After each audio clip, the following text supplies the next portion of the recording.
Hello दोस्तों, code for job channel में आपका स्वागत है। मेरा नाम नीरज है। आज ये काफ़ी दिन बाद वीडियो मैं बना रहा हूँ। थोड़ा सा तबीयत डाउन है मेरी, अभी भी गला थोड़ा सा और ज़्यादा ख़राब है। तो आज का हमारा टॉपिक है string in C sharp. Actual में स्ट्रिंग एक डेटा टाइप ही होता है ना। तो थोड़ा सा मैं बता देता हूँ। ये string is a series of characters, मतलब जो करेक्टर्स होते हैं वो सीरीज़ होते हैं। जैसे ये एस है, एस एक करेक्टर है ना, STR ये करेक्टर है। तो इनका जो कॉम्बिनेशन होता है उसको हम लोग स्ट्रिंग बोल देते हैं, है ना। It can be a character, मतलब स्ट्रिंग या तो करेक्टर हो सकता है, ए वर्ड हो सकता है, या फिर एक लॉन्ग पैसेज हो सकता है। ठीक है, तो ये तीनों ही स्ट्रिंग है और ये डबल कोट्स के अंदर लिखा जाता है, सी शार्प के अंदर। ठीक है। मैक्सिमम साइज स्ट्रिंग ऑब्जेक्ट का मेमोरी में कितना हो सकता है? 2 GB और about the 1 billion character, 1 billion character के आसपास हो सकता है। ठीक है। However practically it will be less depending on CPU memory. और मेमोरी का है, ये आप पढ़ लीजिएगा। There are 2 way to declare the string. String को डिक्लेयर करने के 2 तरीके होते हैं। पहला होता है स्ट्रिंग STR1, ये स्मॉल स्ट्रिंग है, ये कैपिटल स्ट्रिंग है ना। जो कैपिटल स्ट्रिंग है वो क्या है? सिस्टम डॉट स्ट्रिंग क्लास, इसको यूज़ करके हम लोग करते हैं, मतलब जो डिफाइन करते हैं, डिक्लेयर करते हैं। और दूसरे में हम स्मॉल का करते हैं। दोनों में कोई डिफरेंस नहीं है, सेम ही काम करता है। एक्चुअल में इंटरव्यू में ये क्वेश्चन अक्सर पूछा जाता है कि कैपिटल स्ट्रिंग और स्मॉल स्ट्रिंग में क्या डिफरेंस होता है? कोई डिफरेंस नहीं है ना। तो ये था डिक्लेरेशन। मैं आपको थोड़ा सा डिक्लेरेशन के बारे में बता देता हूँ, है ना।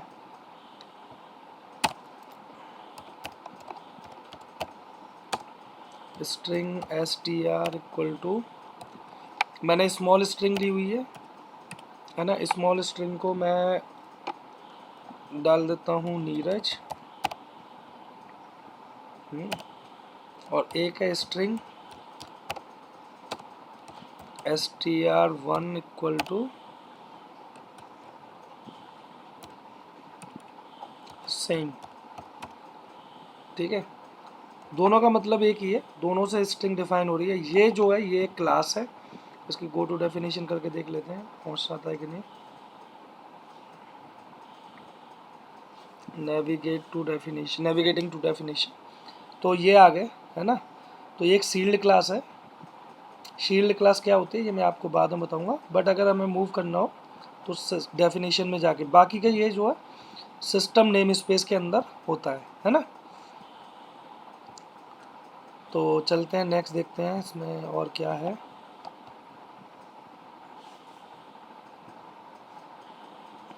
आज स्ट्रिंग में मैं आपको सब कुछ बता दूंगा, है ना।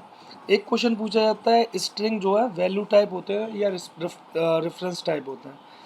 तो स्ट्रिंग जो है वो रेफरेंस टाइप होता है। अब ये वैल्यू टाइप और रेफरेंस टाइप का मतलब क्या होता है? वैल्यू टाइप और रेफरेंस टाइप का मतलब होता है कि जो मेमोरी है, कंप्यूटर की मेमोरी है, उसमें ये डेटा टाइप किस टाइप से, किस तरीके से स्टोर होते हैं। जैसे वैल्यू टाइप में अगर मैं बात करूं, तो वैल्यू टाइप में आपके इंट फ्लोट वगैरह, ये डेटा टाइप्स के बारे में मैंने पहले प्रीवियस वीडियो में बता रखा है, वहाँ पे वहाँ से आप देख लीजिएगा। बाकी मैं यहाँ स्टोरिंग बता देता हूँ आप लोगों को। जैसे इंट I इक्वल टू 100 है, अगर हम इसको मेमोरी में स्टोर करेंगे तो ये कैसे स्टोर होगा? ये रैम मेमोरी है ना। तो इसमें ये 100 स्टोर हुआ, और I का जो है ना ये एक एड्रेस है, ये एक मेमोरी की लोकेशन है। ठीक है ना। तो इस टाइप से हमारा ये वैल्यू टाइप स्टोर होता है। ठीक है। रेफरेंस टाइप कैसे स्टोर होता है? तो रेफरेंस टाइप में क्या रहता है, वो डायरेक्टली स्टोर नहीं होता। जैसे यहाँ पे क्या है, यहाँ पे डायरेक्टली ये मेमोरी लोकेशन है, इसमें ये 100 स्टोर हो गया, दैट्स इट। रेफरेंस टाइप में जो है वो ऐसे स्टोर होगा, जैसे स्ट्रिंग एस हेलो वर्ल्ड हमने लिया है, तो एस, अब एस की मेमोरी लोकेशन ये है ना। और ये हेलो वर्ल्ड जो है ये यहाँ पे एक रेफरेंस, ये एक लोकेशन है, यहाँ पे स्टोर है, और इस लोकेशन का रेफरेंस जो है वो यहाँ पे दिया हुआ है, इसीलिए इसको रेफरेंस टाइप बोलते हैं। रेफरेंस टाइप की क्या ज़रूरत थी, क्यों थी, ये आगे हम लोग बात करेंगे, है ना। तो बस यही है कि स्ट्रिंग एक रेफरेंस टाइप होता है। रेफरेंस टाइप का मतलब ये है। तो डेफिनेशन के लिए ये आप बोल रहे हैं, unlike value type a reference type doesn't store it's value directly, instead it stores the address where the value is being stored, है ना। Reference type contain a pointer to another memory location that hold the data. तो ये memory location hold कर रही है data को, और ये है एक पॉइंटर की तरह काम कर रहा है ना।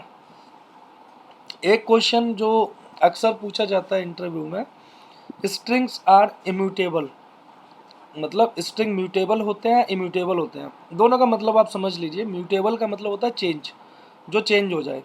इम्यूटेबल का मतलब होता है जो कभी चेंज ही ना हो। जैसे आपने ये एक वेब सीरीज़ देखी होगी, ट्रिपल एक्स करके कुछ है, एक्स मैन वुल्वरीन वगैरह, वो म्यूटेशन एक शब्द वहाँ से आता है, क्योंकि कुछ जो चेंजेस होते हैं, जैसे ह्यूमन है वो चेंज हो रहा है ना। पहले आदि मानव, फिर मानव, अब मानव में एडवांसमेंट आते जा रहे हैं, तो वो म्यूटेशन है, म्यूटेबल है। तो म्यूटेबल का मतलब होता है चेंजेस, और इम्यूटेबल का मतलब है जो चेंज ना हो। तो स्ट्रिंग जो है वो इम्यूटेबल है। इम्यूटेबल मतलब चेंज नहीं होगी। अब इसका क्या मतलब है चेंज नहीं होगी, इसकी बात करते हैं। जैसे ये हमने एक स्ट्रिंग ली और हमने लोकेशन डॉट नेट यहाँ पे स्टोर कर दी str के अंदर। फिर हमने क्या किया, str के अंदर दूसरा वेरिएबल, दूसरी वैल्यू स्टोर की ट्यूटोरियल्स के नाम से। तो ये क्या करेगा, ये इस वैल्यू को चेंज नहीं करेगा, इसको एज इट इज छोड़ देगा, है ना। जो नीचे वाला एक नई लोकेशन क्रिएट कर देगा। देखो str में जो लोकेशन है ना, जो पॉइंटर है, जो मैंने यहाँ पे बताया था कि ये वाली वैल्यू जो है वो चेंज हो जाएगी अकॉर्डिंग टू इसके, है ना। अभी हेलो वर्ल्ड है, ठीक है ना। हेलो वर्ल्ड को ये ऐसे ही छोड़ देगा। नई वैल्यू अगर स्टोर कराएंगे तो नई वैल्यू को स्टोर कर देगा। सेम ऐसे ही इसने डॉट नेट पहले थी तो डॉट नेट को ऐसे ही छोड़ दिया, ट्यूटोरियल स्टोर करा दी। अब क्या होगा, अब इसके अंदर जो मेमोरी लोकेशन आएगी, जो पॉइंटर आएगा, वो ट्यूटोरियल्स का आएगा, ना कि इसका। इसको क्या करेगा, इसको एक डॉट नेट में होता है गार्बेज कलेक्टर, तो गार्बेज कलेक्टर के पास भेजेगा और इसको डिलीट कर देगा, रिमूव कर देगा मेमोरी से, और इस मेमोरी को फ्री कर देगा। ठीक है। तो इम्यूटेबल का मतलब ये है कि मतलब वो चेंज नहीं करेगा, मतलब इसको चेंज नहीं करेगा, वो नया क्रिएट कर देगा। ठीक है। जो एक बार क्रिएट हो गया वो हो गया, उसको चेंज नहीं करेगा। यही है इम्यूटेबल का मतलब। क्वेश्चन पूछा जाता है म्यूटेबल इम्यूटेबल क्या है, स्ट्रिंग क्या है, म्यूटेबल है इम्यूटेबल है, तो वो पूछेगा इस टाइप के क्वेश्चंस।